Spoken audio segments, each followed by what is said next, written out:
السلام علیکم ورحمۃ اللہ وبرکاتہ۔ پریشانی اور غم دور کرنے کا نبوی نسخہ۔ حضرت انس بن مالک رضی اللہ تعالیٰ عنہ فرماتے ہیں کہ نبی کریم صلی اللہ علیہ وآلہ وسلم جب نماز سے فارغ ہوتے تو دایاں ہاتھ سر پر پھیرتے اور فرماتے: بسم اللہ الذی لا الہ الا هو الرحمن الرحیم، اللہم اذہب عنی الہم والحزن۔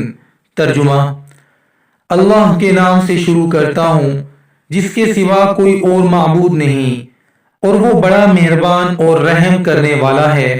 اے اللہ، تو ہر فکر اور غم کو مجھ سے دور فرما دے۔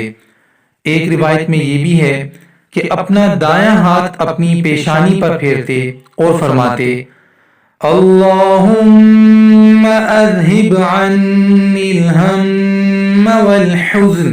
ترجمہ: اے اللہ، تو فکر اور غم کو مجھ سے دور فرما دے۔